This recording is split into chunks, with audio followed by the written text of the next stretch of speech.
6'2", 230 pounds, an ex-Marine. Whether on a battlefield or in a bar, Douglas Calhoun could take care of himself. My brother was a big guy, and you're not just going to take him down. But one early morning in June, the big guy with a personality to match mysteriously disappeared. We didn't know who was involved in the disappearance. It could have been one person, 2, 3, 4, 5. We just didn't know.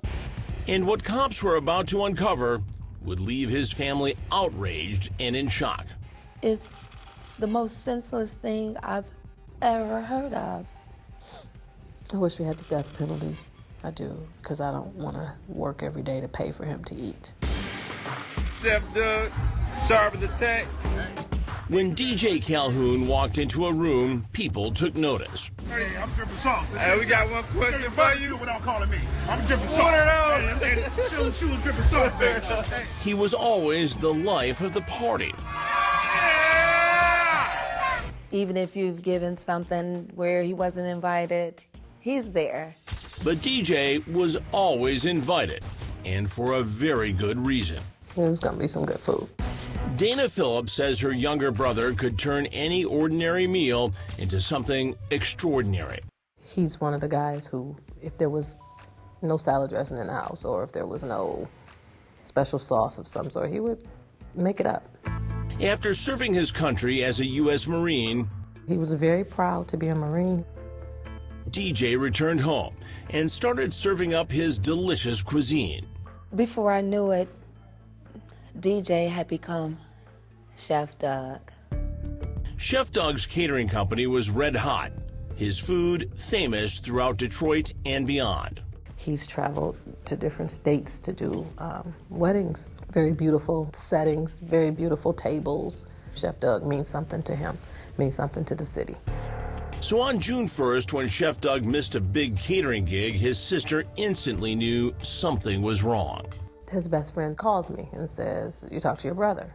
He's supposed to be catering for a comedy show, and the guys who are the promoters are looking for him." I said, "Oh, well, let me call you right back." When Dana couldn't get her brother to answer his phone, she tried texting him.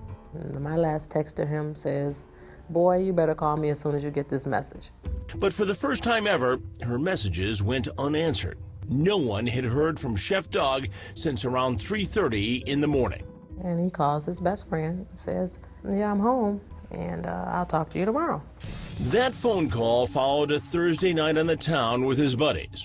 They're having a good time. They're popping bottles and, eating and drinking, and DJ, as normal, is the life of the party.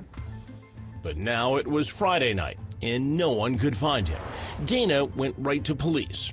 It was my understanding that you had to wait 24 hours before you can make a police report, but maybe because I was so adamant about it being, this ain't right. So they took the police report. The following day, Chef Doug was supposed to fly to St. Louis to cater a wedding.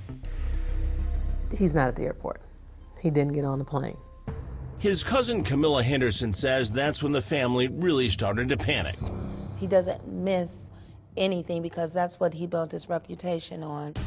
Then a troubling find when his family used OnStar to locate his SUV.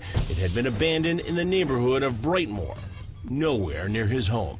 In a vacant lot in this terrible neighborhood. Car doors open, hatch was open.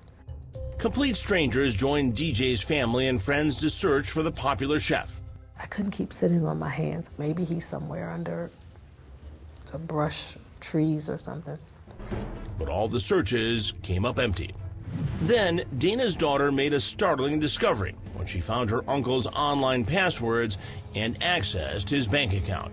She told me that his debit card was being used. James McDonald is a homicide detective with the Detroit Police Department. We go out to these businesses and we started, looking at the surveillance footage, and you see his card being used, and it's not Douglas Calhoun.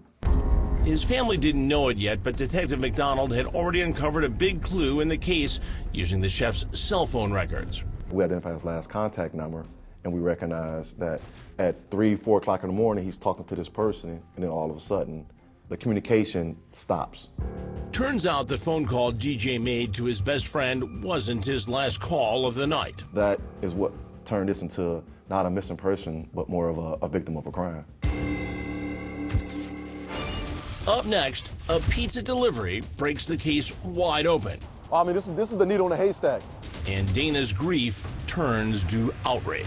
She'll never pay for what she did, for her part in it, her role in it. I come upon a number that belongs to a pizza place called Crazy Joe's Pizza. And lo and behold, it's in the Brightmoor area.